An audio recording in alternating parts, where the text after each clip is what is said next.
about? Tell me now. Yeah, well, I mean, just mostly like growing up stuff, pets, and your vacations, celebrities you met, stuff like that. Things that'll be easy. I have softball stuff.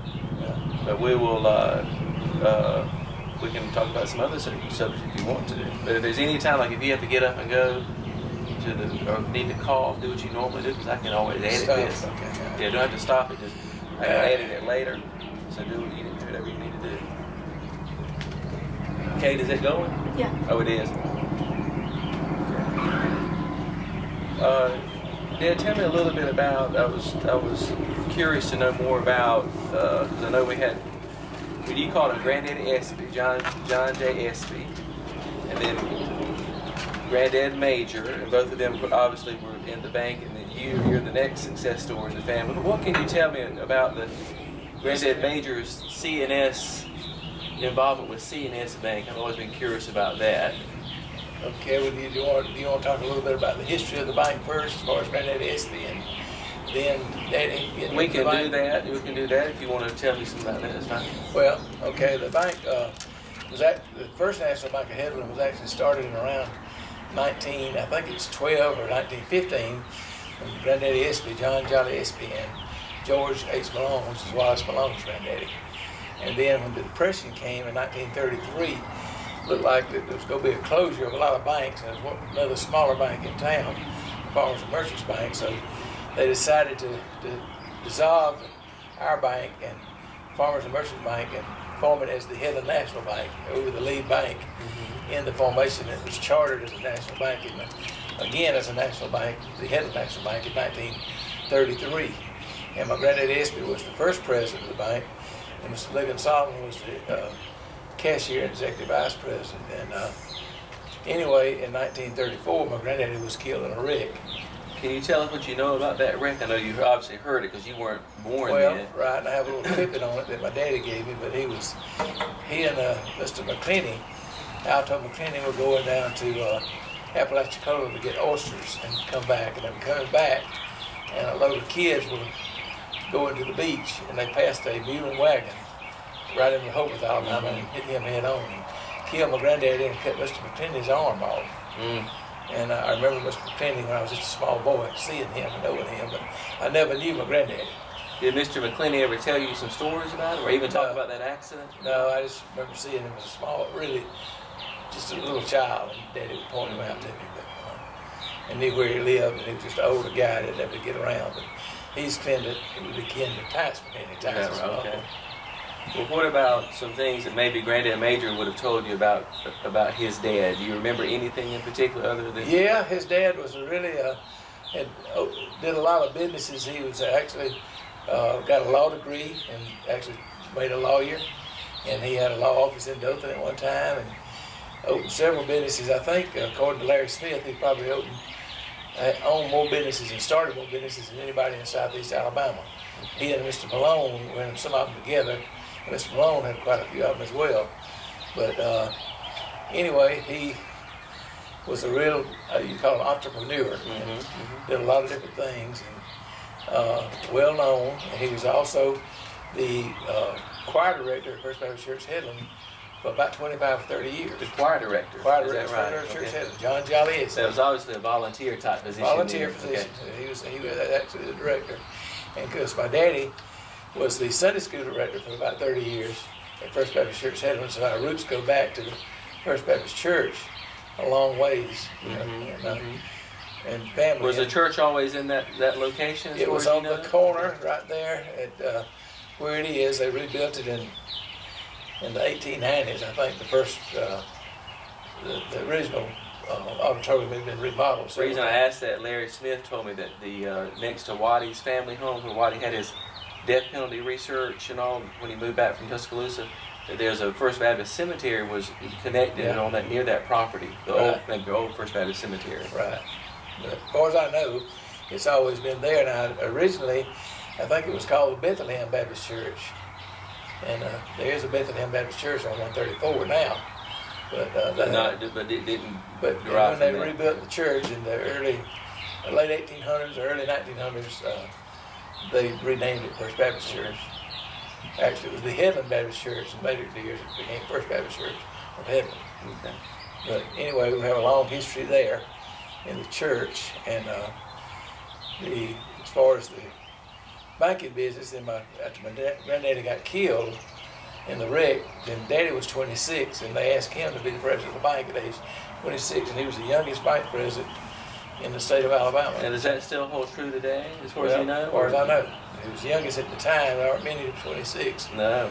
And what about now? He also, is it true that he was maybe one of the youngest graduates ever from Howard College, which became Sanford? Back in the days when he went to high school, you could advance as far however you fit in, and he was in like a big classroom with all different grades together, and he actually graduated Headland High School, Old Henry County High School in Headland, at age 15, and went to Sanford, and at age 18, graduated at age 18 from Sanford.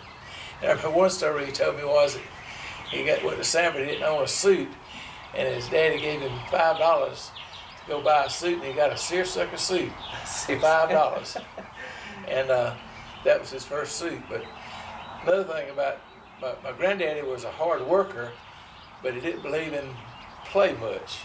And my daddy liked to play sports. He was involved in basketball, baseball, and football at Headland. And one thing my daddy used to tell me, the reason he always wanted to watch me play every game was his daddy never saw him play a sport. And he always felt bad about that his daddy let him down, so he wanted to make sure he didn't let me down.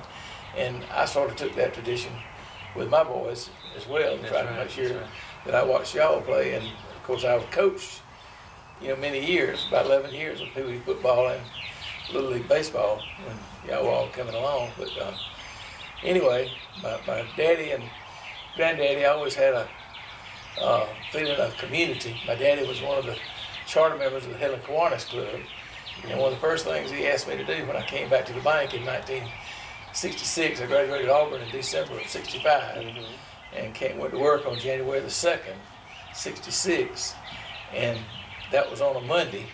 And on Tuesday, the Kiwanis met, and I was at the Kiwanis meeting. That's funny. And I joined the Kiwanis, and I've been a Kiwanian ever since. So. That's interesting. And were there ever some times with Granddad Major that you butted heads over things? That can you think of a moment that he had a... Well, there were some times that he would try to... He had his own way of doing things, but he was willing to listen, even though you had to sort of be persuasive in how you handle it. You just didn't butt heads against him. You just tried to give him options of things, and this is what to think about. And he would always come around. I mean, he was really a thinking ahead of the game, just like at the bank.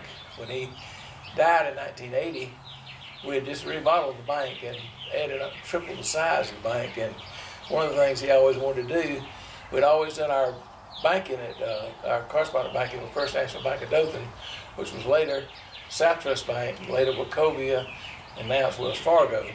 But he was close with the Malones, but they had the first computer center in South Alabama, so we got them to do our computer work. And we had to get on computer. When I came to the bank, nothing was on computer. And he wanted to eventually have our own computer. But we had to go to Dothan just like everybody else was doing, and they were doing our work.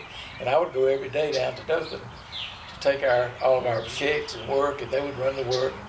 Next morning we'd pick it up and have all that work that we were able to do. But he had the foresight to go ahead and in that building to put a computer room in, even though we didn't have our own computer.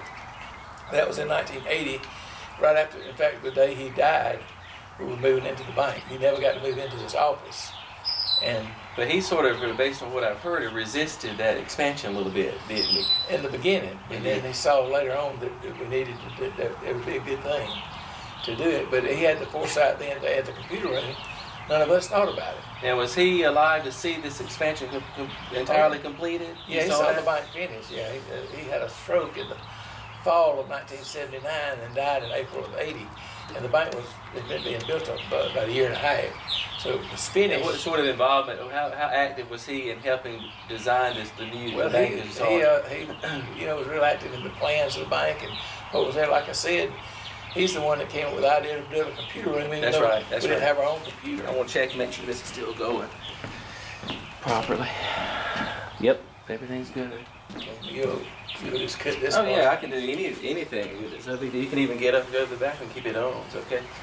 I want to ask you about his involvement with C&S Bank and how did that got started? Was he just a shareholder? Well, he was originally a shareholder, started buying stock in C&S Bank, and of course my dad was also put on the Federal Reserve Bank board in the Birmingham branch 50s. Of that, yes. You know, they actually had to go to Atlanta at that time for meetings. Their meetings were in Atlanta, so he would always go by the C&S Bank and knew Mr. Mills B. Lane, who was the president of the bank. And the father of the boxing referee, right? That later became correct. well known in the 80s and 90s. Mills B. Lane is the son of the Mills B. Lane, the banker. That's right. Okay. And anyway, he would always go by and visit Mr. Lane. And at one time, he said he was offered a job to move to Atlanta for a lot more money. Yeah. Which he wasn't making much money in Headland, but he loved the community and wanted the bank to have a community bank.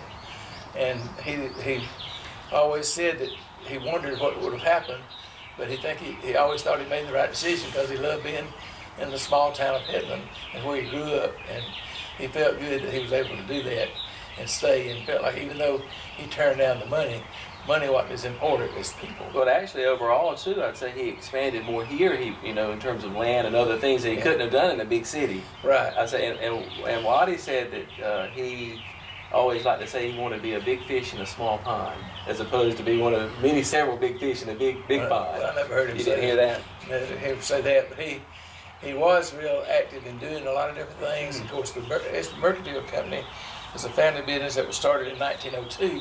Before my daddy was actually born. My daddy was born in 07 by his daddy, and it's the company that developed the land and used to have a grocery store, a dry goods store, had Staples out behind, had a feed seed store, and then he had a Southeast Alabama had a need for a fertilizer company, and in the late 40s, he developed the Espy Fertilizer Company and had the brand called Cock of the Walk Fertilizer with a rooster on the sack.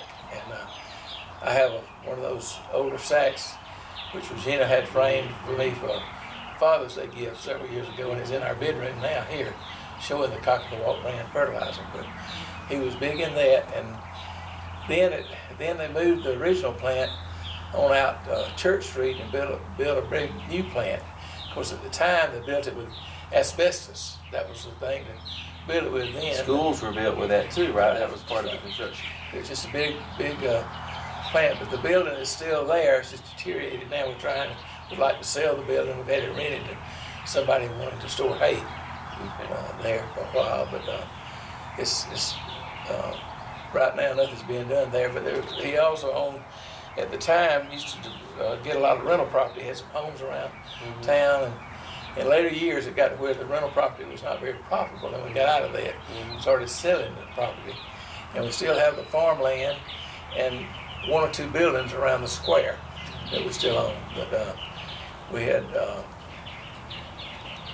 little baby. Let me ask you, I want to connect something with C&S Bank to Mark finishing Sanford, then going to Atlanta. And I remember he said something, there was a shareholders meeting, and maybe that he went to with you, Mark did, and there was someone, maybe the executive of the bank up there, that said, come over here and introduce both of you in front of everyone. Bennett Brown was the president of the C&S Bank at the time, and Mark was working with Sun Trust, but he didn't really like the job he had. And so anyway, Daddy and I, I'm trying to remember, Daddy was, no, this was just the two of me, us. that's right, just me. I think it might have been just Mark and I think Uncle Julian might have gone up to a ball game with me.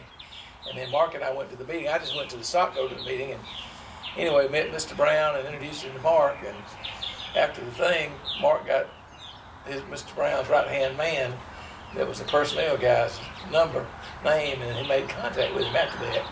And that's how he got the job at C&S that later became Bank of America. He worked there 14 years. And Mark said at some shareholders function that they had there, he was there with you, that yeah. He maybe introduced both of you. Mr. Brown did in front of everyone. He did. So we got one of our longtime shareholders back in the back with their dad.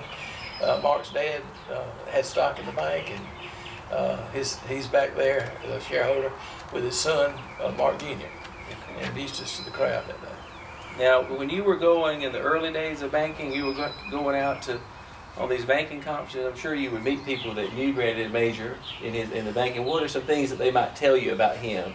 You remember? Well, one of the first things I remember is that he was, of course, my dad was president of Alabama Bankers at one time, I think in 1949 or 50, but I was just a small boy, and I remember going to a few meetings with him. I know several times at Auburn, Alabama, where he was on the Ag Committee. My dad was chairman of the Ag Committee of Alabama Bankers, and he would go there for meetings because several of the Auburn professors would be on the committee as well as other bankers around the state.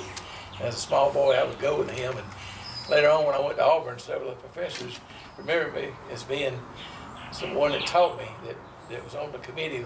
My dad always remembered that growing up, and I think in the history book that was written for the community bankers, there's an article in there concerning that. It mentions the fact that they go into those meetings, and seeing them. And then later on, as I got involved in the Alabama Bankers Association, before the community bankers came along, I actually chaired the committee for about 10 years. The Ag Committee. Every year we'd have our Ag conference, and I was in charge of it. And had to be getting speakers up, and all that from around the country. That's very interesting. Like Daddy. Now, did you have, though, as you were going to some of these conferences, people that were older than you, that knew Granddad Major pretty well, what he'd done in Alabama? And that would say, "Gosh, your dad did this." Do you well, of course, they would have known my granddaddy, but yeah, they would have known. Some of them would have known Daddy, but most of those people, by the time I got involved, were pretty much older and dead and gone, you know. But there were some that did, you know, work with him and would tell me, you know, talk about him, how active he was, involved in things.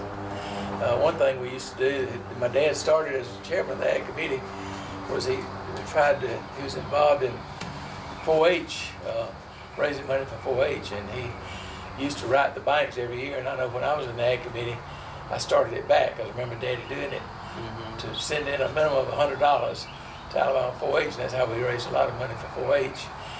Later on down the road, my dad was not on the 4-H Foundation Board, but I was asked to serve on the Alabama 4-H Foundation Board, and I served on about 25 years. That was one of the things I did, was try to you know, help fundraising and all with the 4-H. So I thought it was a good program. So still got a lot of friends on the Alabama 4-H Foundation Board. I just came off last year because of health reasons. Do you feel like, Dad, you want to put on a fan over there? Are you getting hot? No, fine. Okay. Let's see here. What are some of his sayings? I've got the one. I know the one about they aren't making any more land. We know that one. The one, 2 best words are on time, 2 worst words are too late. Can you? That was the main thing he used to always tell us at the bank and at the farm, or at school, or anything you were doing. That the 2 best words in the English language were on time, and the 2 worst were too late. He said that would affect your crop, what kind of crop you made if you were too late getting it in the ground, and you had to be on time doing that. You need to be on time to where you went. That's one thing he stressed to me at an early age, is that if a meeting started at 10 o'clock, we wouldn't be 10 o'clock or 5 to 10 getting there. We'd be there at least 5 or 10 minutes ahead of time. Did you ever have a time that you were a little late on something and he got a little bothered by that, or you were always careful to be there? I always tried to be punctual. I believed in that too. I still believe in that. What are any other sayings that he had that you remember? Anything, any other expressions or things that he'd like to tell you? Well, he talked a lot about when he was smaller and playing ball and how small he was, but he was pretty quick. So they called him Flash. Got that nickname, Flash. Yeah, and he did talk about that. I remember him telling about the basketball team went to the state tournament one year and had to go to Auburn. It's the first time they'd ever played on the indoor court. Is that right? They had an outdoor court in Headland. They had to play on. How did he do when he played ball back then? Did he tell you that he was a starter, and he was like a guard. He was small, and he handled the ball.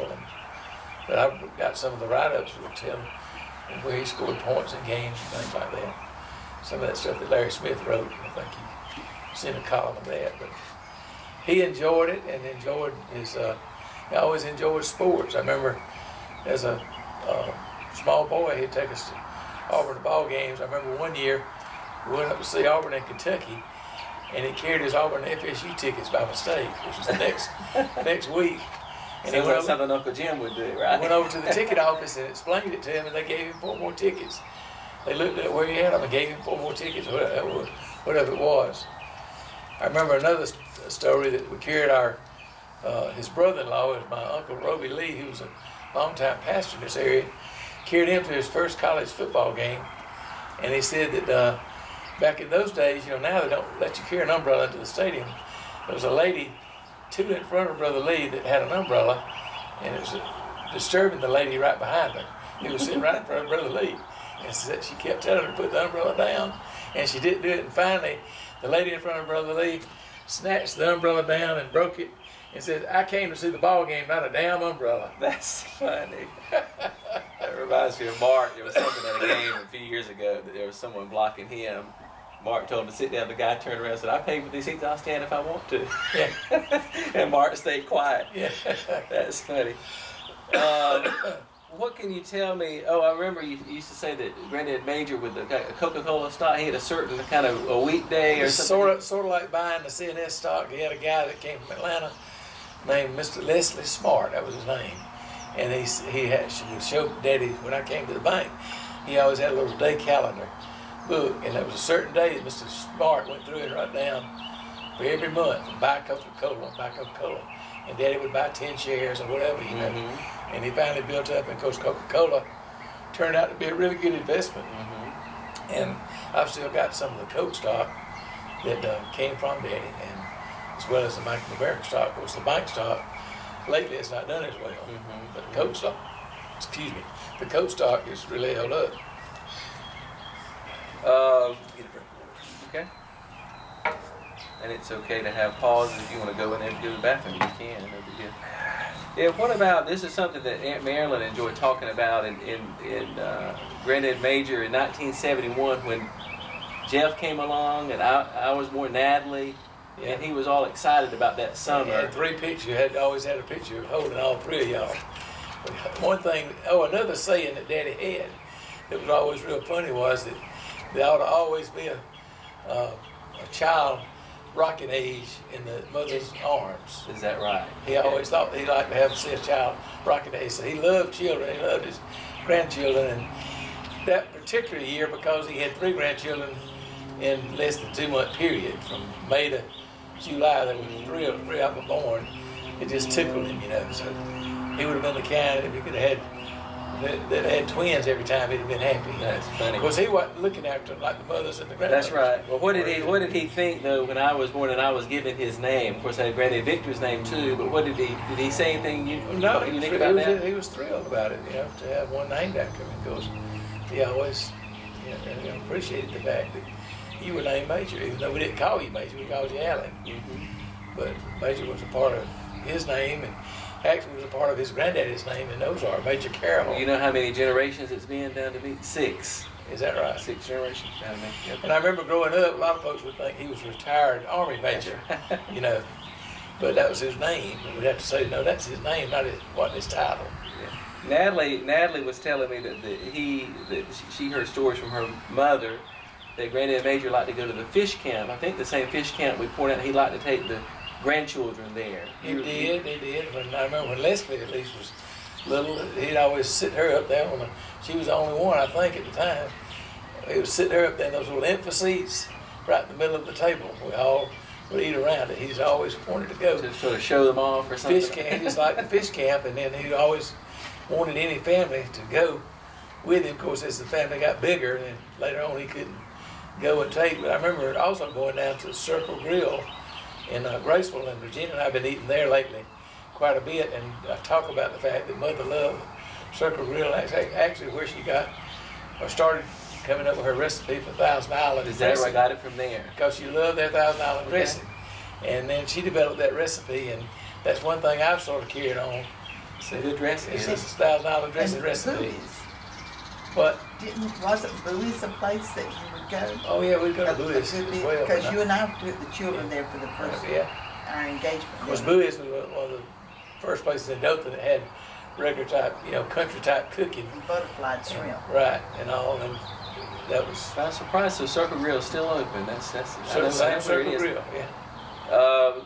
Tell me a little bit about Dee Dee. This Marilyn liked to say this, that he thought that she thought that you were Dee Dee's favorite child or special child. She had, you know, not that you were necessarily the favorite, but she thought you had a special relationship. I think Mother felt that way toward me because Daddy was always so pro toward Marilyn. He thought Marilyn looked just like him, and he always loved Marilyn more than any of us.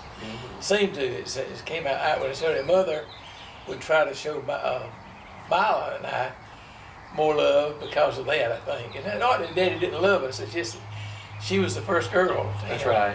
And I guess she did favor him, right? What were some things, what would you say are some characteristics of Dee Dee that made her a really good mother? What are some things you remember about her when you were young?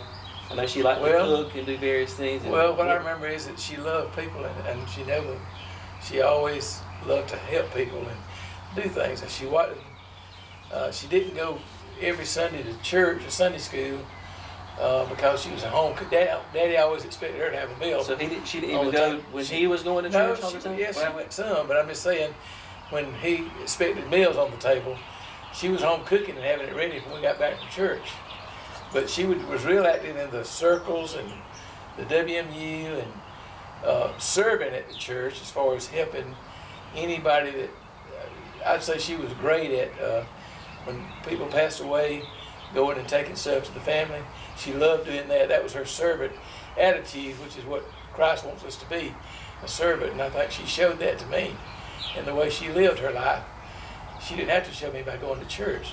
She showed me by actual doing things to help people and loving people. And she had a lot of sayings too that I remember when we would want to do things or think because, well, so-and-so could go do so-and-so, some of our classmates, and I remember she'd tell us all, well, you know, if so-and-so wanted to jump in the river and drown, would you want to do that too? And so she would always come back with some reason why you couldn't do it, and would explain it to her. And really, as a child, I tried to do what was right, didn't always do everything right. I remember one funny thing I did, this was real funny, was I had a goat with a wagon, and the goat I could ride and do all kind of things with. Well, they came on one day, and I don't know where Mother was. Usually she was home all the time. She stayed there to look after the children, but anyway, somehow I got the goat in the house. It was up in their bedroom. Is that right? I had to the goat to the bedroom. That is quite funny. That was a funny thing. Is that same goat that Aunt Marilyn's featured with? Is she in a picture? Probably, yeah. Or was that a pet goat or just one out on the farm? Yes, it was a pet goat. We had him uptown, and his white billy goat, and Daddy had this little real cherry that worked at the fertilizer plant to take one of these little radio wagons, red wagon, and convert it with a harness and all, for like you pull a horse, and that little goat could pull that wagon. I could ride up Forest Street up to Ann Davis's house, Ann Burnham and Jim Burnham's house on that little thing, and then getting them on the wagon, we'd ride down the road, do different things, had a lot of fun. Growing up playing with a mule and wagon, a goat and wagon. And you know, kids today don't have that type. I mean, they're all involved in all this video stuff and Facebook, outside stuff like we did back then. Who was the disciplinarian of Dee Dee and Granddad Major? No question. Mother was the disciplinarian. Well, tell me some things about that. She whipped us about every day. She had a little switch tree outside from the kitchen, and if anything we did wrong, or if she found out that we did something at school, I mean, that was even worse. If she found out and we didn't tell her. Can you give me an example of something? Well, I mean, I can't recall anything offhand. Nothing that bad. I remember Marilyn and I used to get up in the bedroom. Sometimes we'd jump from bed to bed, act like we were a horse or something, and jumping. The beds would be like this, and we'd jump like on four legs over to the other bed. And she didn't like us doing that, and she'd spank us about that. But she would always say, "Go out and pick your switch, or I'll go pick one. You better pick one that'll be a good one." And she believed in that. Now, my daddy never whipped me but one time, and I think I know what that's about. Tell us about it. Well, that was a deal my sister Marilyn was always doing things to create problems, it seemed like. But anyway, I got mad with her about something, and I had a baseball bat in my hand, and I hit the car 3 times. And this was a new car that Granddad Major had ordered at the end of World War II. I hit the car 3 times, and anyway, it turned out that when he got home, Mother didn't whip me for that. She waited till Daddy got home. And I had a little cowboy belt on with rhinestones. He took that little belt off, and he blistered my behind. He never had to whip me again.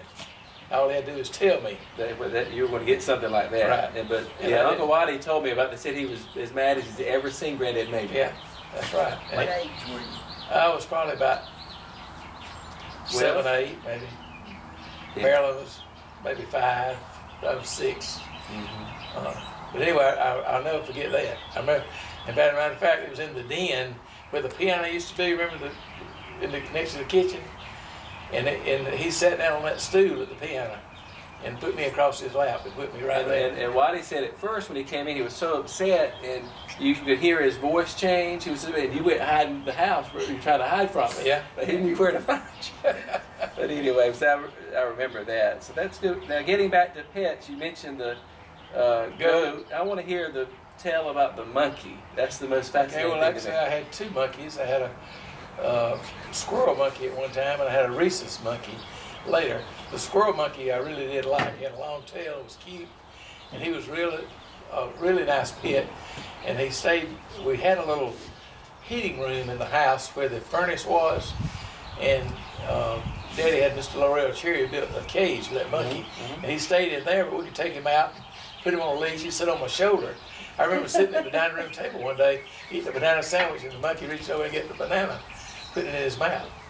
And but how old were you when you got that monkey? Oh, I was 8 or 10. I don't remember. Before I got involved in sports, I had those monkeys. But like you that. had this idea you wanted a monkey. But who got the monkey? Well, where did they get it? I tell you where the idea came from. Mr. Loma Johnson had monkeys uptown on the square. He had a little car place. They had a lot of monkeys, and a lot of folks had them back then. Yeah, okay. And then I forget where we bought that monkey, but I went over to Enterprise to a pet shop and found that monkey. But he was nice. But I remember him getting out. He somehow got out of his cage and got out of the house. And he was lost. Everybody in the neighborhood was looking at that monkey. And Miss Christine Johnson, who lived right down the street, Dan Johnson's wife, called and said, "Mark, your monkey's up on the roof down here." And I remember going down there and we coaxed him down off the roof and got him caught. But then he was out in some bad weather and caught pneumonia and died. And that was the squirrel monkey. And what about the rhesus monkey? The rhesus monkey was more. We got him from Mr. Johnson. He had several rhesus monkeys, and they were more like a little chimpanzee, but they had bad attitudes. You had to watch them. They might bite you. You had to be really careful. I remember we'd take him outside and put him on a chain with a steel rod, and he'd be playing around, jumping around out there outside, but you never could take him loose, handle him that much. You know, he just was hard. Now, I thought I heard a story that Granddad Major went with someone to Atlanta to buy a monkey, and it was in the car with him as he rode back. And is that not the case? We went to Enterprise, bought that squirrel monkey. And was it in the car, as far as you know, that they're moving around in there, and they were maybe causing some trouble? I don't recall. I would have figured it'd been in the cage. I don't remember, because we would have just gotten the monkey. And the rhesus monkey just died of natural causes, or you got rid of it? Okay. Yeah. Now, what about the collie? Also, we had ponies. We had a Shetland pony growing up at one time, and we also had. I don't know if Marilyn mentioned this. We also growing up had chickens. Most everybody had their own chickens, and I remember going out. We'd go out to catch the chicken or get the eggs, and we wanted to eat chicken. Mother would go out and catch the chicken, and she had a certain tree in the backyard, and Mother would take that chicken and wring its neck. I'm sure Regina can relate to this, her mother did. Wring that chicken's neck, and then she'd hang him up by his feet where the blood would drain out. That's the way they did it back then, before they started picking, let him die, and then they'd pick the feathers off and do that. But everybody had their own chickens and eggs, and then we had the pony. Of course, we had horses later on. My daddy always had horses at the farm, and then he also had some Tennessee walkers. He loved Tennessee walking horses and always had some. Were some of these show horses? Did he actually? He bought one at one time because Marilyn got interested, and the show, and she used to go up to Gadsden with Daddy to the Life Alabama meetings and see Bert Lowe and her sister Ann Lowe riding, and Doggett and Bert Doggett riding horses, and she wanted to do what they were doing. So he went up to Tennessee, and we bought 2 mares with 2 babies, and one of them turned out to be a really good show horse, that not Maryland the show, but he was too spirited. His name, we named him Sensations War Eagle, and he's the one that's on the pack picture. It's not War Eagle Sensations, it's Sensations War Eagle. War Eagle, okay. And he's on the calendar that the Mercantile had when I was like probably 13, 14 years old, holding that horse, but he was always big and hard to handle. And we wound up, and he had different people to show him. Dad had a friend in Selma that showed horses that kept him for a while, and then had a guy in Quincy, Florida that broke him, and they would ride him in shows, and he wound up winning a lot of shows. But it was, back then, the 5-gaited horses, they started out as a harness horse, had to pull a cart. I've seen pictures of 3 years old, it's what he did first. The cart, and then after he get 5 years old, they start with racking and all that stuff and training. So, but the horse was a nice horse. We just didn't have the facility to keep the horse, and we wound up just got rid of him later on because we couldn't keep up, go to the shows. We let somebody just keep him. More or less, they kept him to keep the winnings, and they kept the horse for that. We didn't have to pay anybody. But did the Granddad Major have any horses in the 70s, or by then do you think he'd already got rid of them? I don't remember seeing horses around. Well, no, because when I went to college, he had some horses at the farm, and I carried my Palomino. This Baldy was one he bought me at the stockyards for $125. And I'll tell you a tale about that horse too in a minute, but I carried her out there when I went to college and actually got to playing sports in high school. Didn't have time to ride. I got so involved in football and basketball that I didn't have time to do much riding. I carried the horse out there, and she died in the pasture while I was at Auburn. But that horse, when I first got the horse, it's interesting. They had a trailer load of horses from Texas that were brought to the stockyards in Headland, which they only sold cattle and hogs out there usually. But the guy wanted to bring these horses, just run them through the ring so he could get for them. Well, horses were beat up. They'd been on this trailer all the way from Texas, and they looked like they were skin up and just looked terrible. Well, I think I paid $125 for a registered Palomino horse.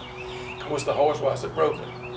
And Larry Marshall, who was like a senior in high school, played on the football team, took the horse out there and to his farm and broke the horse for us. And then I remember when it got where I could ride the horse, I decided then I'm going to bring him uptown, bring him home.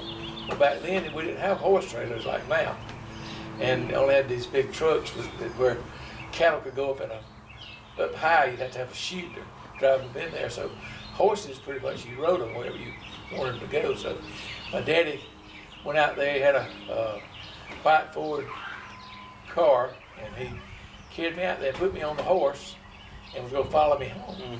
Well, I didn't realize that Larry had been racing that horse for about 1.5 miles down the hill up to the top of the hill where it stopped.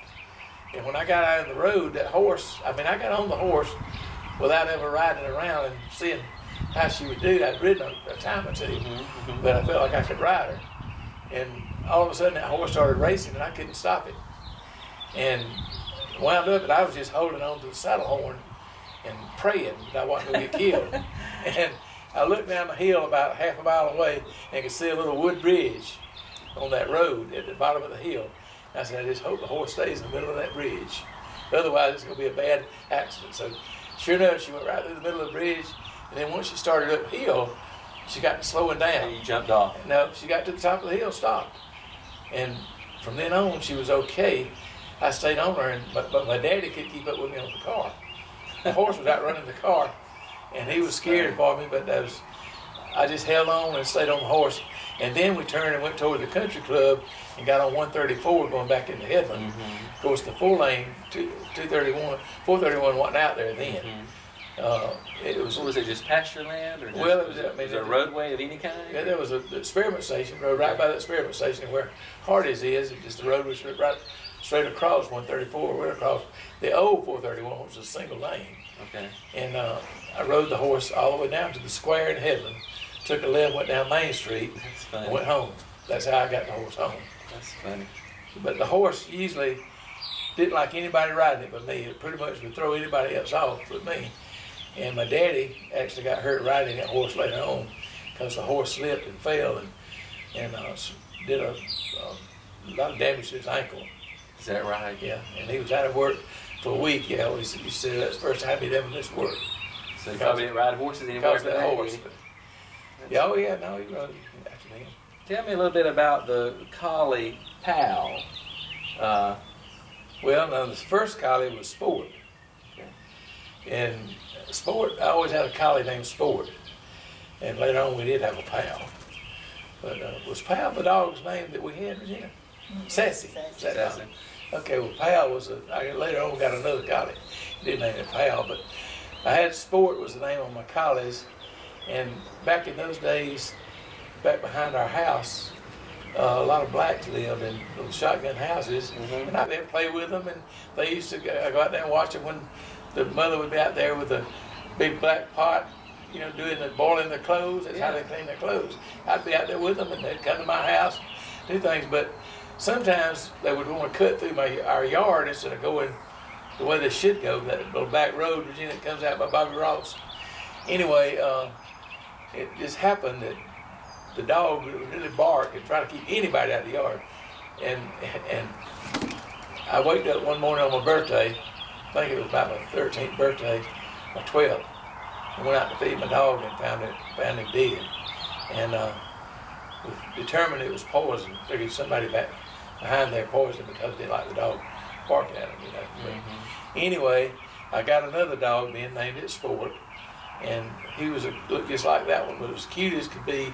Little puppy. Was it a collie also? Collie also. And this is a story about that mother always regretted. But we started to go out to Lake Espy one day, and I said, Mother, can I carry Sport? No, you're not carrying that dog. We're not going to carry it. Well, as we back out, the little dog got up under the wheel of the car, and every time we backed out of the garage, she'd run over the head of the dog. That's awful. And the little dog was just spinning around in there like this. And Mother cried. Of course, I cried. Mother said, if I'd just listened to you, it wouldn't have happened, you know. And she felt so sorry, but it happened. And then later on is when I got Pal. Was there a funny story about Pal, maybe involving Aunt Mila or something, or no, a litter of puppies or something? No, that was a bird dog, and we've got pictures of that. My daddy always had bird dogs, and he had a litter of bird dogs. He had about 12 bird dog puppies, and it was so funny. Mila would cry at the drop of a hat. You could just tease her. Marilyn and I would tease her, and she would cry. And anyway, but she was out there lining those puppies up, and Mother thought it was so cute, and I did too. She was trying to keep those puppies in a line, and she'd line a puppy up. She'd have 3 or 4, and then she'd go get another one. By the time she did that, this would be out of line. And she was so frustrated trying to keep them lined back up. She almost got them one time. You know, that sounds like a Lucille Ball skit or something. That could have been something really funny. But was she getting frustrated? Was she laughing? No, she was crying. Yeah, because they wouldn't stay still. She didn't understand why the dog. I know Milo was maybe coming, not Dee Dee. Oh no, we were all laughing about it. We were laughing about it. But that was a cute story of Mila. Okay, I see now. Okay. Tell me a little bit about how you got into collecting baseball cards and ultimately what happened to them. I know that, and then I did that as a youth, like everybody did, to collect baseball cards, and I had probably as fine a collection of baseball cards as anybody would have had. Of course, back then nobody thought about. Later on, some of those baseball card collections were worth thousands, and folks would go to college off selling those cards. But I remember having, you know, the rookie card of Willie Mays and Mickey Mantle and all these folks. The cards were worth thousands in years later. But when I went to college, after I got through college and came back home, I went over there one day to go in my closet to get my baseball card collection, and Mother had cleaned out the closet, and they were gone. And I was mighty upset. There wasn't anything. What did she say about that? When you did she say? Well, she just didn't think they would be that valuable. Didn't know. So, do you remember any big names you had back in that collection? Willie Mays and Hank Aaron and Mickey Mantle and had all of them. Whitey Ford, Bill Mambo Kit from the Red Sox, Ted Williams, everybody that was anybody. I had Bob Fella, Herb Score. Herb Score was one of my favorite pitchers growing up. He pitched for the Indians. And the Red Sox offered to trade their entire 25-man roster to Cleveland for Herb Score one year. Just one player. One player. Wow. They turned it down, and that next year, Gil McDougall for the Yankees hit a line drive into Herb Score's left eye. He ended his career? Ended his career. Wow. He wound up was an announcer for them till he died. But Herb Score, to me, was a great pitcher, and he would have been probably the best in baseball had he not gotten hurt. But he was on the team when Bob Feller was phasing out. Early Wynn was on that team. Early Wynn grew up in Hartford, Alabama, and he won over 300 games. But as a small boy, I can remember we didn't have TV. We'd listen on the radio to you couldn't get the Braves back then because the Braves weren't in Atlanta until 1966. But we would root for any team. My uncle always rooted for the Cubs, and Daddy liked most any of them. Uncle Bumps liked the Yankees. They were always on TV on Saturdays. I pulled against them because they were always the winning team. The winning team. I tried to pull for somebody else, just to be different. And I used to pull for Boston. I remember we were taking a senior trip to New York as a senior in high school, and we got to go out to Yankee Stadium, and Whitey Ford was pitching for the Yankees, and Bill Mambo Kit was pitching for the Red Sox, two of the top pitchers in baseball. Of course, Ted Williams was in left field for the Red Sox, and I think Frank Malzone was at third base. I remember he was one of them. And you said a big Red Sox fan then? I pulled for the Red Sox because I was played on a home league team that was Red Sox, and I played left field at St. Louis. Is that right? Ted Williams played. When you went to those games, did you try to take any of your baseball cards to get any autographs? No, you couldn't get down there to them back then. I was a senior then. I wouldn't have carried the card with me on that trip, but we didn't go to any. I mean, once the Braves moved from Milwaukee to Atlanta in '66, we got where we'd go every year to a Braves game or two. One man's living that's struck out Mickey Mantle. You know that picture? Yeah, and I didn't know his name, never heard of him. Yeah. There was a guy the other day that she showed Only me the picture. living man that's it. Oh, the only living one that struck him. The rest of them are not living? Right. Okay. Dad, let me ask you this. Do you remember getting Miles and me that baseball card set in do you remember what year and how you decided to surprise us that way? Well, I just thought that would be something y'all would be interested in doing and collecting and saving, and y'all did. Y'all had a big set at one time. Well, what happened to yours? We still have them. Okay. You know, Miles and I collected them together, but I'm just wondering if you remember what year that set was, and what company we bought them from. See if you have your memories. You were born in '71, and Miles was born in '69. So I know you presented it to us. We were sitting around the table at Dee Dee's home, Major's home there, and you gave us a box. Do you remember Renetta Glasgow Company? I do. Yeah. That's where you got them. It was 1979 Topps, our first set. Topps, okay. Of baseball cards. Topps was the top card maker back then. And since we're on the subject of baseball, this was always a good picture. We show this to the camera. This Ted Turner. What can you tell us about that moment? And, well, Ted Turner, we used to get our tickets from CNS Bank. Sort of hold it to it. Okay. We used to get our tickets from CNS Bank in Atlanta, and they were always right behind Ted Turner. And I would sit at the ball games behind Ted Turner and talk to him. And anyway, we decided one year we'd just carry a cap up there. And who was with you at that moment? I think Don and Billy, and I don't know if Daddy, what year this was. Probably was after Daddy had died. But anyway, we gave him the cap, and he put it on and made his picture with it. And I know Billy was there, and Don was there, and Mark Jr. might have been there. Can't recall. I remember going up there one year when they were playing the Dodgers, and Mark Jr. was standing down there, and we were out at bat practice trying to get balls. And anyway, a ball was hit down in the corner. Billy jumped over the rail and got the ball and gave it to Mark Jr. And anyway, it turned out that when the security guard saw it, he came and just snatched the ball out of Mark's hand. And Mark was about 6 years old. And anyway, Steve Yeager, the catcher for the Dodgers, was shagging balls in left field, and he saw it. He came over and said, "Did that guy get that kid's ball?" I said, "He did." He said, "Just a minute, I'll get you one." As soon as somebody hit one out there to him, he came over and handed it to a security guard. Couldn't take it away. That's funny. So I'll never forget that. That was. But you getting back to this Ted story, you said sort of behind it. What kinds of things? You wouldn't really have a long conversation, obviously. Well, what would you say to him? I remember one night. But he was already on CNN then and on the Braves. On the Braves. He's probably in his mid-40s. But I remember one night he had been over to the University of Georgia spring game, and we were there on Saturday night at the ball game, and he came in, had his Gator, always wore a Gator shirt, used had a hole in it, always had on. You mean like a Lacoste shirt, that brand name? Yeah, for the Gator. I know, yeah. And anyway, I always wore that. Usually had a hole in the shirt. He never wore socks and wore penny loafers. And but anyway, I talked with him about the ball team and how he coached them and all that. Just talking like me and you. He was sitting right in front now, of me. was he a coach then too, or no? He just asked him to be a celebrity coach. Okay. For a spring training game. Okay. They had like some media coaching one.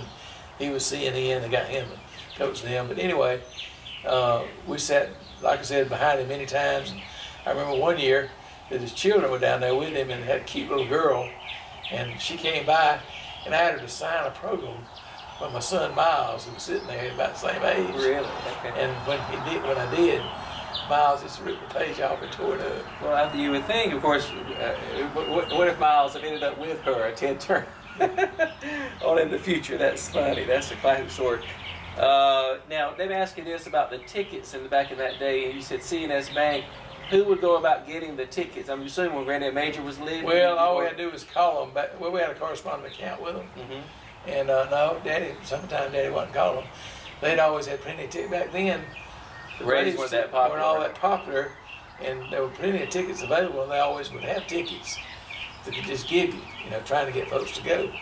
As we used to say, back when we first started going to the games, you could take your tickets and you put them out there on the windshield of the car, and nobody probably would have got them and give them to the police instead of that's. And then later on, you can't buy a ticket, you can't get in, but because the Braves have played some good ball.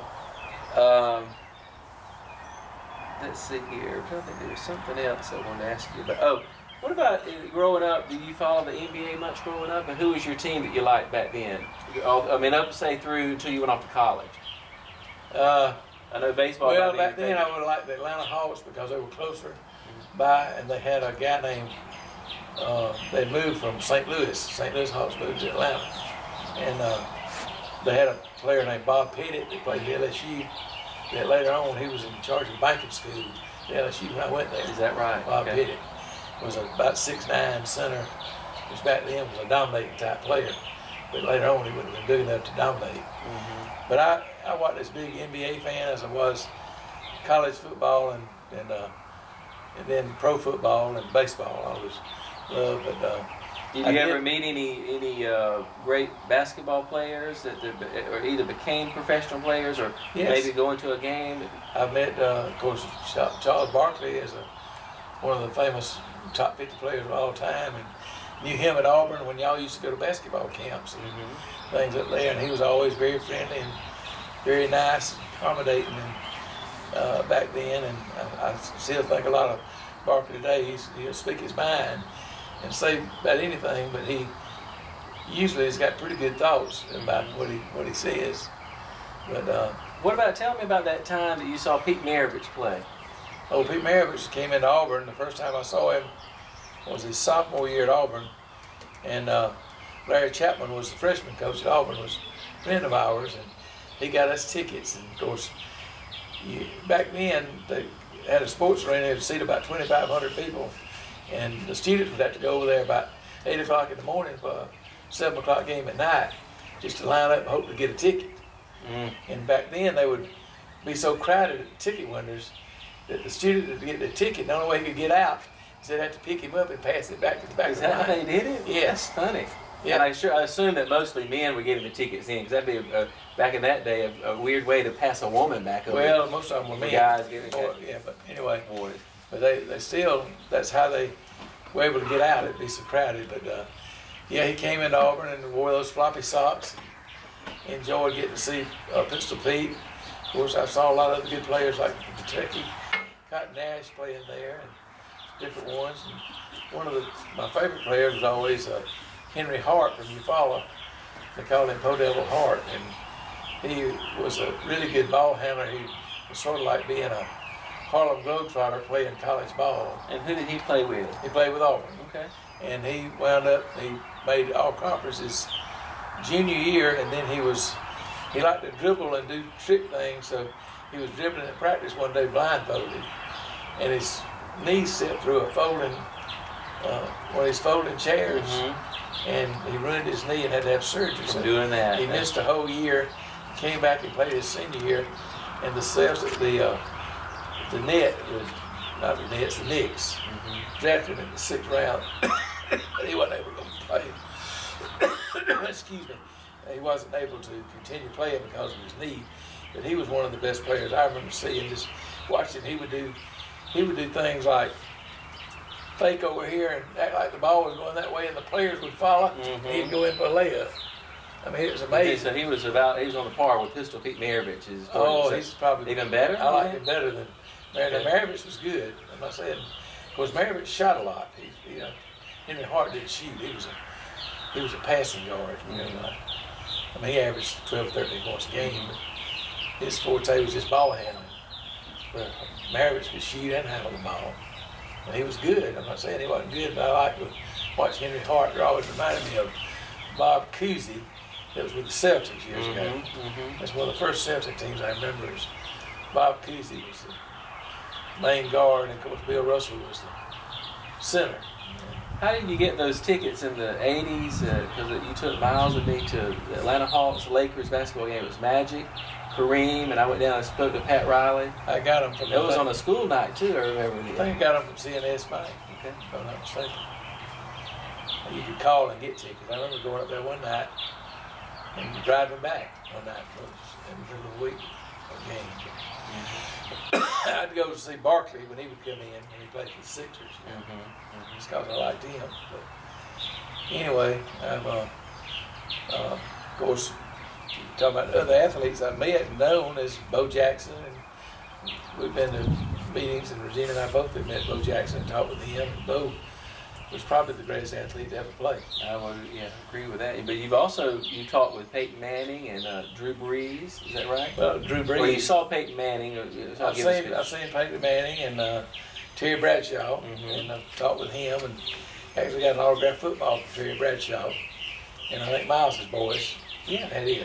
That's good. But anyway, Drew Brees spoke at a bank meeting, and got to have my picture made with him, and he was very nice and complimented all the players that played with him on the Saints.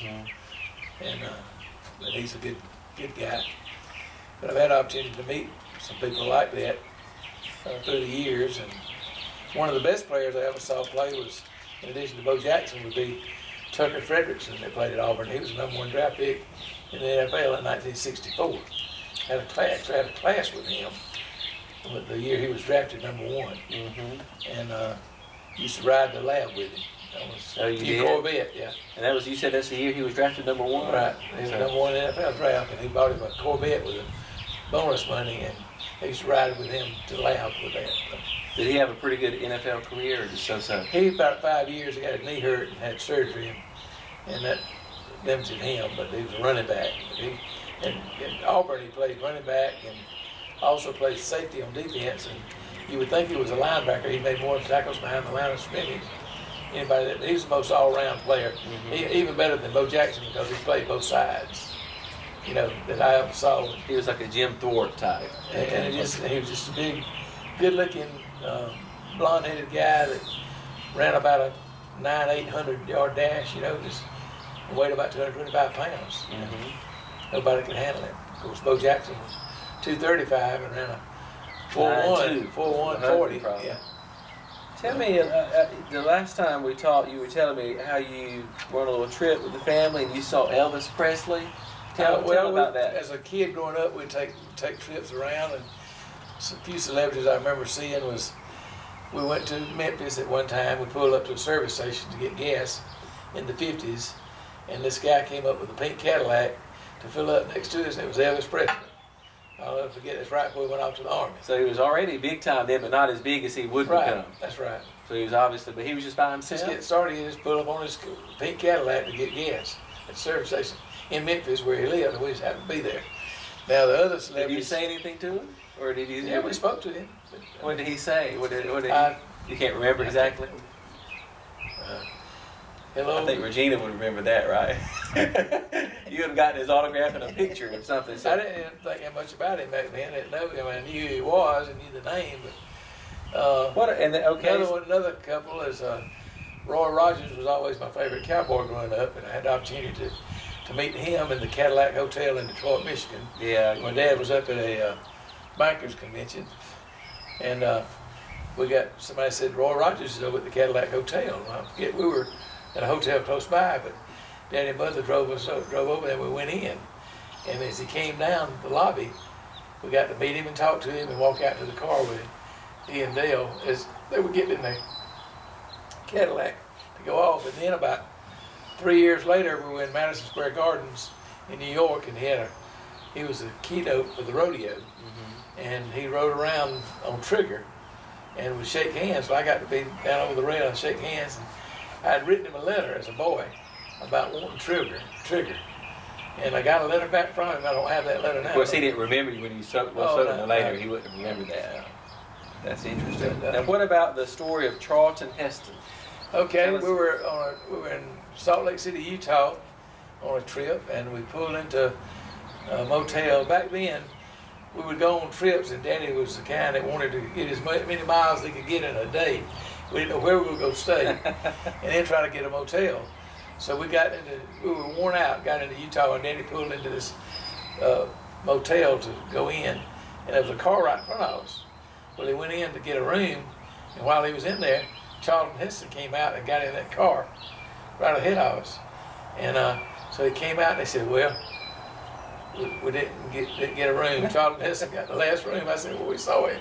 Oh, he did say he knew that was Charlton Heston. Heston? We saw him sign up, saw him sign. But I thought the whole story was he didn't actually recognize him. Well, I think he saw the name or something. But anyway, we recognized him. We were in the car, the kids and Mother and I. I don't know if Milo was along or not. I don't know what year it was. But anyway, I remember seeing him, and of course he played in the Chariots and Ben-Hur. Ben-Hur, that movie had just come out. And the Ten Commandments. Everybody knew Charlton Heston. He was known like John Wayne, you know. But anyway, did get to meet him. But what about that Yogi Berra elevator story? Okay, that was another incident where we went to Atlanta for a Braves game, and we saw happened to see it at the hotel where the Mets stayed at that time. Yogi Berra was managing the Mets. That was after he finished his career with the Yankees. And anyway, we matched the elevator to and go. Who was we? Tell us who was actually there. Was Don. I think Don was there, and Daddy, and maybe Mark Jr. and I think 4 of us. Okay. And but as we got on the elevator, as the door opened up, there was Yogi Berra over there where you match the button. And Daddy says, "Hey, aren't you Yogi Berra?" And he said, "Yes." He introduced himself and met him, and he was just as nice. But anyway, I always liked Yogi. He's a simple guy, but he always had some good sayings. Like, it ain't over till it's over. It ain't over till it's over, and you know, you could pay with cash. It's just as good as money. That's great. Yeah, that's another one. Well, tell us about the funny moment and how you played a little trick or acted like you didn't know Leanne Rhymes at a banking conference. I want to hear that, because this is also an elevator story. Okay, Regina and I went over to a bank meeting in the Lee Island and stayed at the Ritz-Carlton, and she was going to be our Saturday night entertainment. But anyway, we had Baby with us, and Baby was welcome to stay at the Ritz-Carlton. She loved it, but we were on the elevator. In the purse. She was in the purse, and the door opened up on we were going down, and about the 4th floor, Leanne Rhymes got in, or we got in, and she was there. I can't remember exactly, but anyway, I knew that's who it was, but I wouldn't say. I didn't want to say anything. And finally I said, well, we're supposed to really have some good entertainment tonight. That is classic. And she laughed, but she was bragging on Baby, how cute Baby was. Now, was Leanne by herself? Yeah, by herself. Yeah. She just laughed a bit, but she knew you knew who she was. Yeah. I'm sure she. That's funny. Let's take a little break. Then we'll get some water and blueberries. Okay. Virginia, do you want some What more? was the black day that we were? Oh, yeah, Charlie had a guy that I made a picture of. Charlie saw it and he wanted me to go make a picture with it, so we went over there and made his picture. But then another one was Natalie Cole sang at one of the things. We'll get that. And Louis Grizzard. And Louis Grizzard. Okay. Tell about the elevator experience with Nat King Cole's daughter, Natalie Cole. Okay, she was also at the Bee Island one year, a different year, and it was our entertainment. So after we got ready to go up to the room, we got on the elevator. As we got on, there she was in the back of the elevator had a coat on over a pink dress. Anyway, we were riding up to the floor. She got off on the 4th floor, and Charlie Harper was with us from Ozark, and his wife, and he had a camera.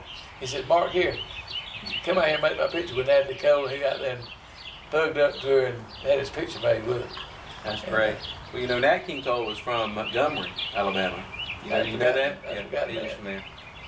Anyway, she was very nice, and she Sang did a good his job old songs. entertaining. Tell me a little bit, Dad, about the trips like when you were young. I know Aunt Marilyn said you went to all 48 states, and she was able to get the 2 others. Don helped her complete the 50, she said, Uncle Don. But you took trips to New York. I've seen a picture of you with Granddad Major atop the Empire State Building. Yeah. Did you take a few trips with him, or 1 or 2, or Well, was it something? Was his related to business His too? were mostly bank-related trips, and I remember going up to New York. And we took a train, a cross-country train. It was the Alabama Bankers at the time, and went across country through Canada on a train. We'd get out at different places, and I remember doing that one year. And Wallace Malone was on that trip. I was in the 1st grade, and they used to kid me about the fact I dressed up like a cowboy. I had chaps and I had a gun, and I would go around holding up folks, asking them to give me money on the train. So. But that was when I was in 1st grade. Marilyn went on that trip. That was the one that Mother got so mad with Marilyn that she broke a brush. She shared over that story. She shared that story with She hit her so hard on the knee she broke a brush in 2. because she wanted all the balloons. Yeah. Remember that? But I wanted to find, when Granddad Major would go up there, was it more or less a leisure trip he got through being a president of Alabama Bank? Was he go up there for a meeting of some kind? Sometimes for meeting, but he'd always try to put, personal trips in with a trip, which we've done that too. But then they also usually went on a vacation every summer. I remember taking 2 weeks to drive out to Yellowstone Park and back as a kid. And then we went to the World's Fair in Seattle, Washington. Well, let's do the Yellowstone thing, because Natalie wanted me to ask you that maybe there was a story about you threatened to jump into the geyser type thing. Is that something you remember? I don't recall maybe that. Mila had shared that with I them. don't recall that at all. What about a bear coming up to the car? You had a bear came to the car, yeah, several times. So nothing in particular about that trip to No, I just remember Yellowstone. I always liked it and wanted to go back. And Gina and I were able to go back 3 years ago and enjoyed it. And always wanted to go back to Yellowstone, Jackson Hole area. So. And there's another story that maybe when you were younger on one of these trips, a boat tipping over, and you went back to get your shoes. Do you remember anything? What I remember is being in Jamaica on a raft, and I was on the back of the raft riding. The guy that had a guy with a pole, but Daddy had on. See, I had a bathing suit on where I could jump off and swim along the way. But Daddy, of course, always wore khaki pants and had his sunglasses and his other glasses in his pocket. And he always had a big hat on to screen the sun off. But anyway, we were going down this rapid, and somehow the guy got the raft tipped and it turned completely over. Daddy was sort of like Regina was under that. It was like a bamboo raft. Mm-hmm. And he was going downstream, and we were afraid he was going to drown. But he got skinned up pretty bad. I remember pants were torn, and anyway, but he lost his glasses. Didn't have regular glasses the rest of that trip. Couldn't get a replacement pair or anything like that.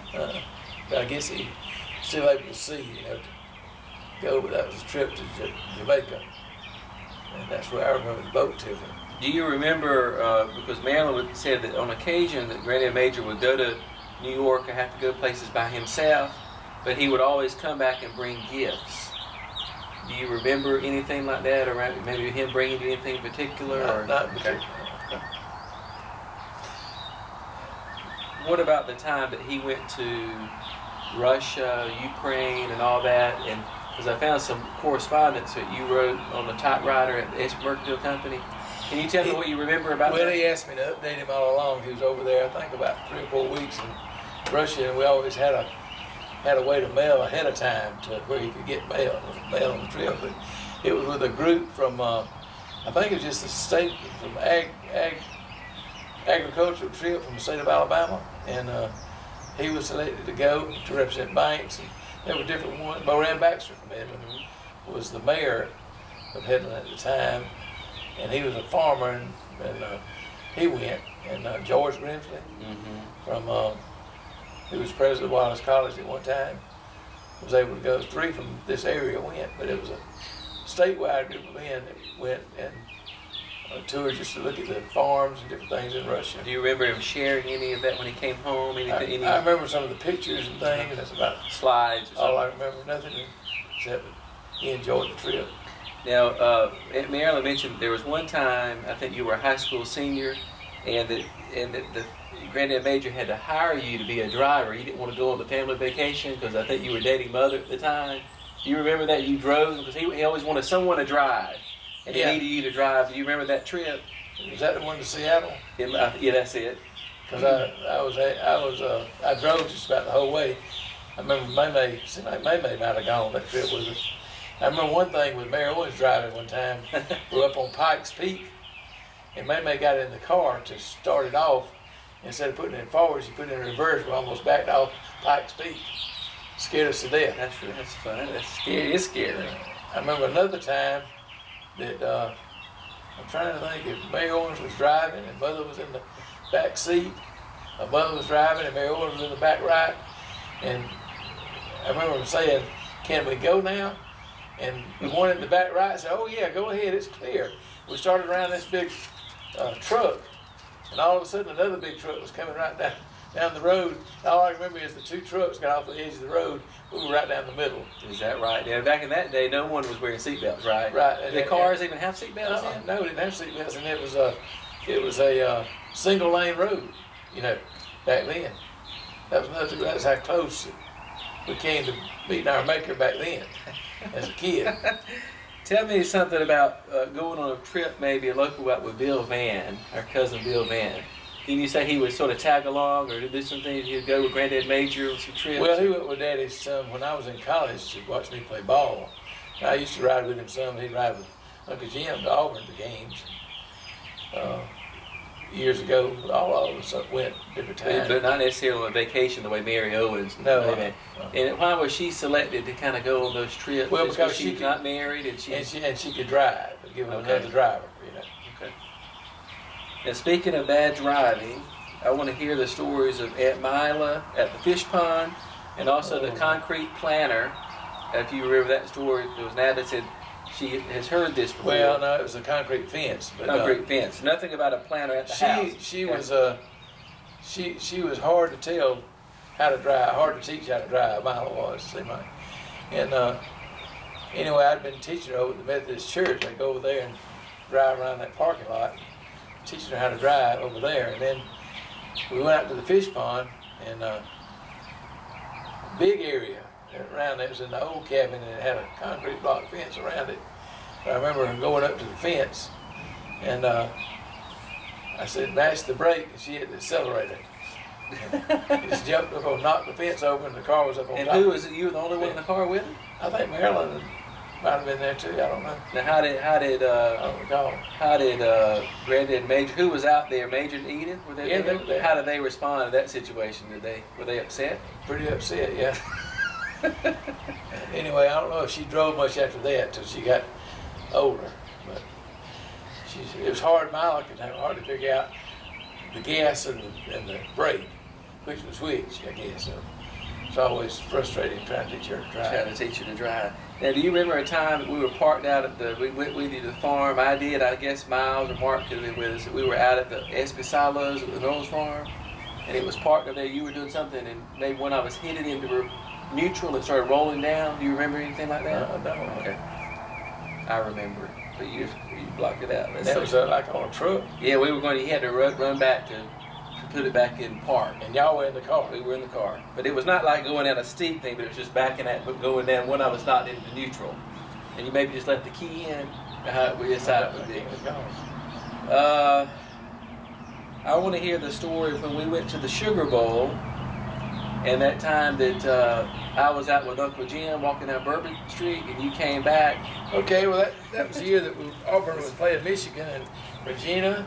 We had 4 tickets, and Leslie had been over to, she had been on her teaching thing over in England. That's right. And I remember us going, we helped her, she got her ticket, and somehow we had 4 tickets. And so at that time, y'all were the only true Auburn fans I had, because I think Mark was putting for Georgia, and Miles was putting for LSU. So we selected y'all to go. Right. So anyway, I remember going to, we had one thing I remember about that trip, Alan, because we had y'all's picture made over at the Auburn Hotel with Bo Jackson. I got a picture of you and Regina and Leslie with Bo Jackson, and another one with Pat Dye. We got 3 of y'all. But one thing I remember about that trip, and this is a pretty good feat and how it happened, we had a Buick, what was that little Buick? It was blue. Sabre. Buick Sabre.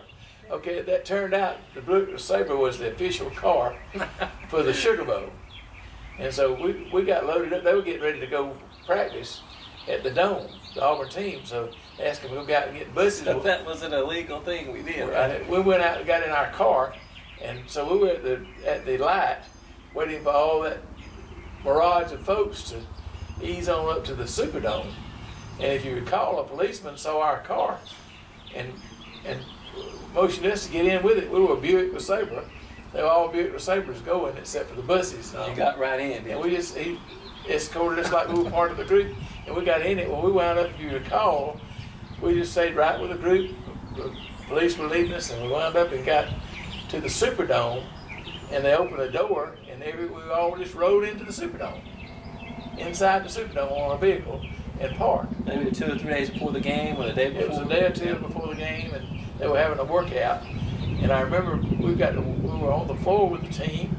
They were out there practicing. They had dressed at the room in their uniforms except no pads, and they would go work out. And so we got to see them work out.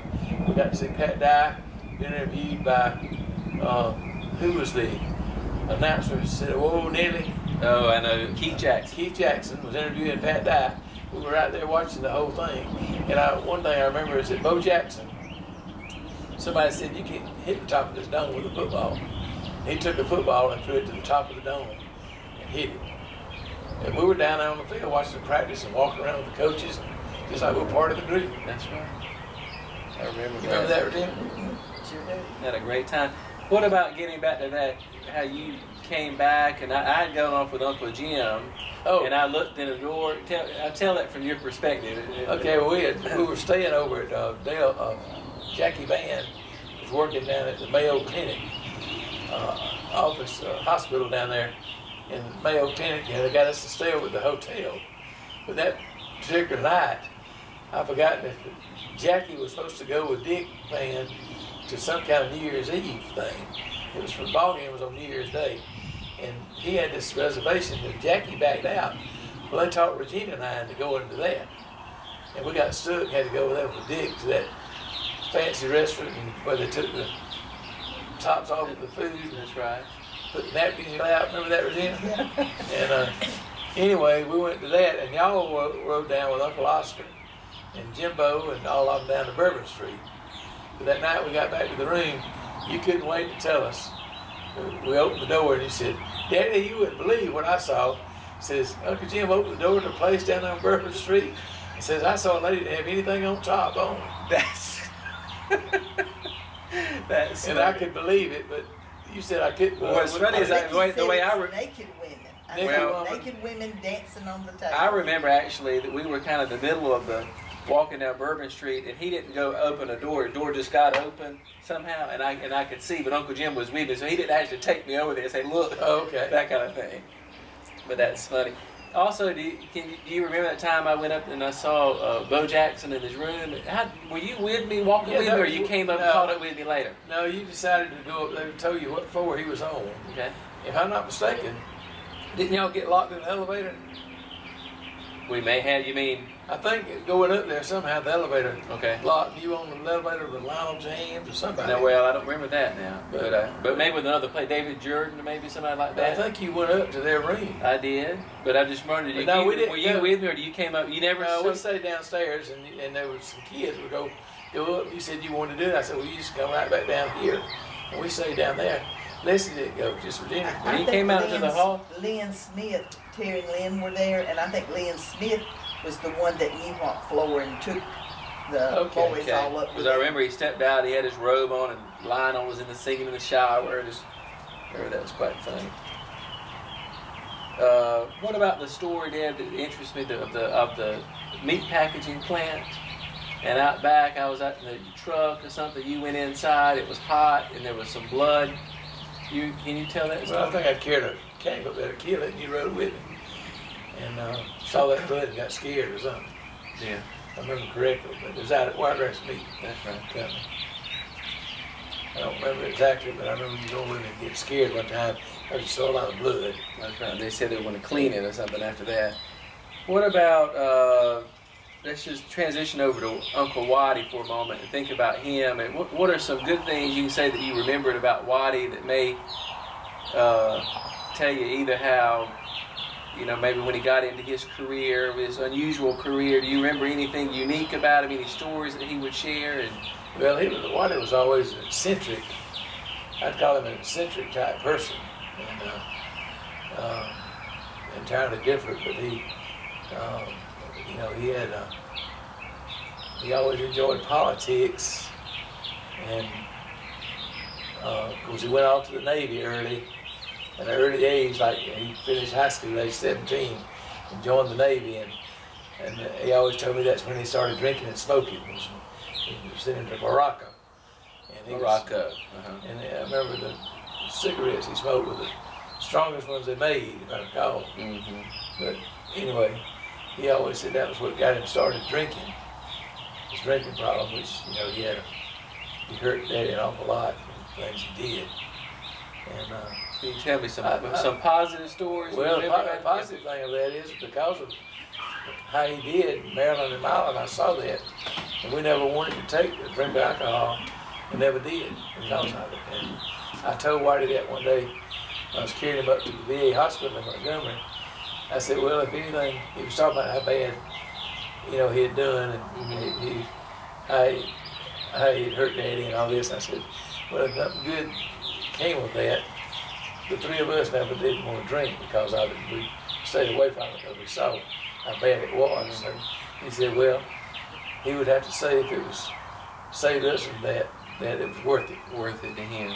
But of course, later on, he got to where he was real active in AA and did a lot of different things and helped others to try to overcome alcohol addiction himself. Even prisons, a part of going to prisons. Yeah, he spoke at prisons and trying to get them to not do that. But what if, I'm curious, I asked Aunt Marilyn this question because we were talking about Dee Dee's cooking and Easter's, Mother's Day, and all this gathering, Christmas that we have over there. If she could come back and cook a meal for all of us, what would you like for her to cook? What were some of your favorite things that she prepared? It was all good. She liked country fried steak was good. She made good meatloaf. Fried chicken was always good. I mean, just the whole country cooking is what I like. Now, there was a funny story about Mila. When we were trying to eat peas as growing up, and Mother told Mila, says, you got to eat better be sure to get those peas down, young lady. Anyway, Mila somehow Mother turned ahead and she put the peas down on the floor. She poured them out on the floor, put the plate back up there. And Mother said, well, you finally got them down. Anyway, she found them later, and Mila had to go in there and scrub the dining room floor, clean all the peas up, and scrub that because she found out she got them down all right. She got them, that's what she meant by getting them down. Right. Marilyn said that there was, that either Dee Dee or Granddad Major would always say, you know, if you're going to order something, you have to eat it all. Well, and there was a moment that when you went on a vacation that both you and Aunt Marilyn wanted a shake. Howard Johnson, it's a Boston shake, I know. Never forget it. We were down in Florida. He always would tell us, now y'all, you know, you can get what you want, but you go eat what you get. We don't waste food. I mean, that back, he saw food, you know, folks been starving. Food came through the Depression, and he always didn't believe in wasting anything. So he said you can't waste food. So our eyes got bigger than our stomachs. And we saw this Boston shake at the next table down at the Howard Johnson restaurant in Florida. And we both ordered a Boston shake. And of course, once we ate our hamburger, a meal, whatever we got, we could hardly eat the shake, you know. And it was just, we were full. And he made us sit there and we drank every bit of it down before we could leave the restaurant. And we both got sick. Were you sick? We both got sick, and we never did do that again. So it taught us a lesson, and not to order something unless we go eat it. So. What would you say would be like your favorite family vacation growing up, and then maybe a trip that you and Regina took together somewhere? Talk, you know, something, maybe the most interesting place, most beautiful place. Well, I think of probably two was the Yellowstone trip.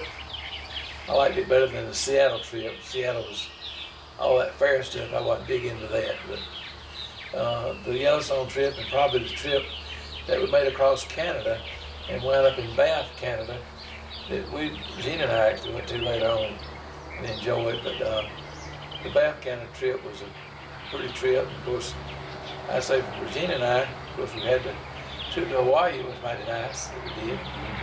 And our trip to Jackson Hole was mighty nice that we did about 3 years ago. And then another trip we made last fall before last.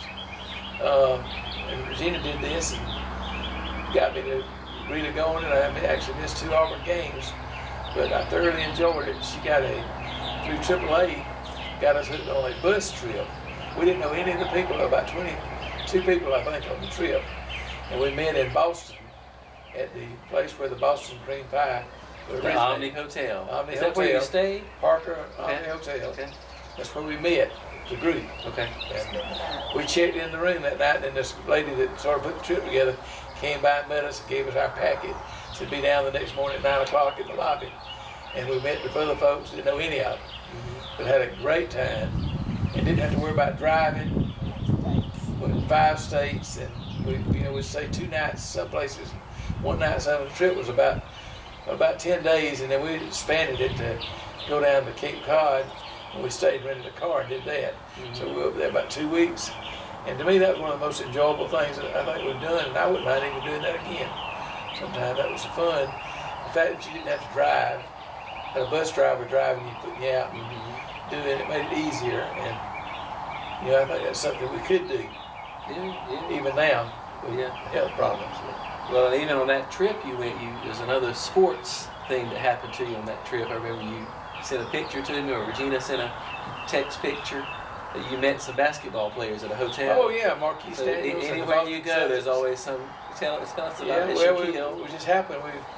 The hotel we were staying at in Rhode Island was the I can't think it was the Marriott Marquis or something. But anyway, I said, gosh, there's big folks in here. I got looking around and recognized Glenn, big baby from LSU Davis, and saw him and found the sister was there. And I asked him, I said, is Marquis Daniels with y'all? Oh yeah, he's here.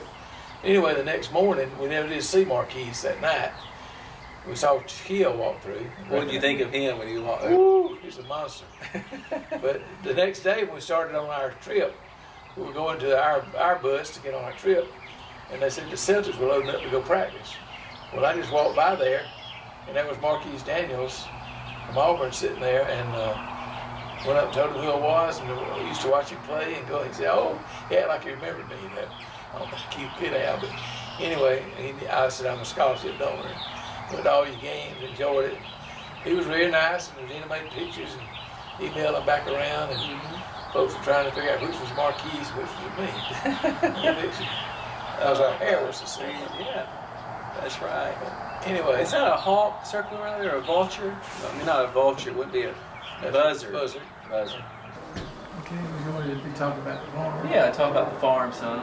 Okay, we built this barn about 6 years ago and developed this little pond. This was a wooded area right here, all woods.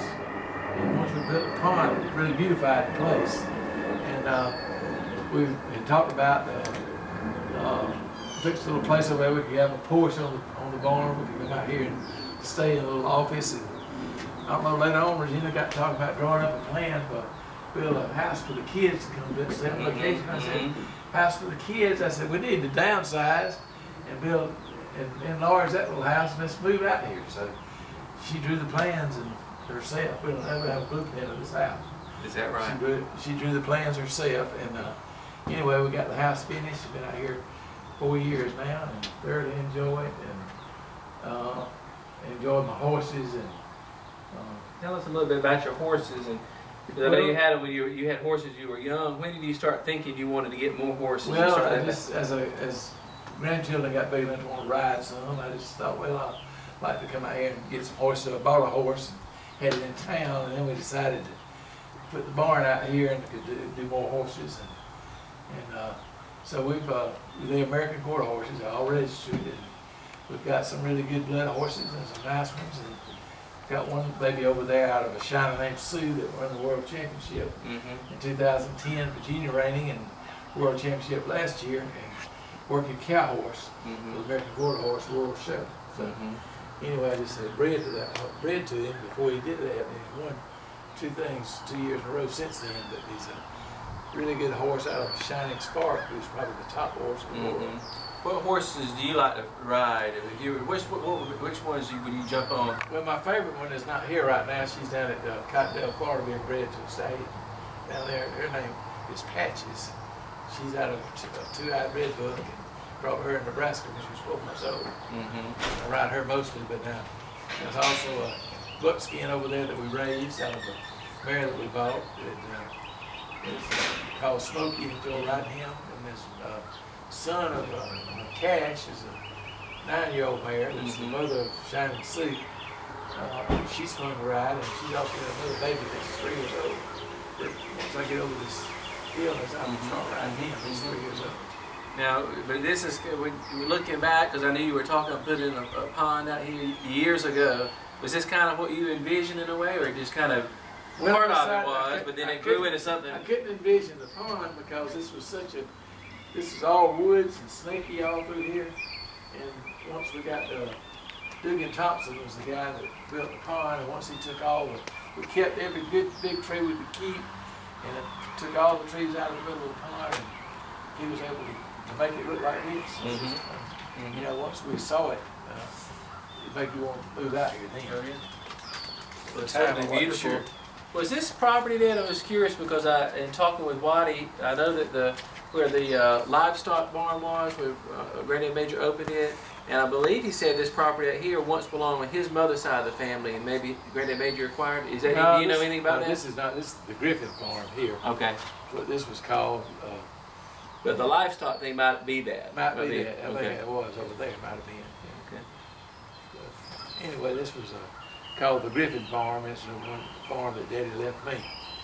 The Griffin farm out on 22. A little land out that way too. So. Well, what about like the little? What do you call that patch of reeds or something? Did you have to have that planted yourself? No, it just grew up. Video that, Kate, on the side. It just grew up wild like that. It grew up wild. Yeah. It's a pretty pond. A lot of fish in it? Yeah.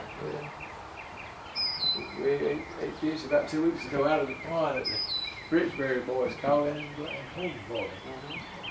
I cooked them. But she cooked them. That's nice. I'm getting hungry. Kate, let's stop that video. Let's go eat. I'm sorry.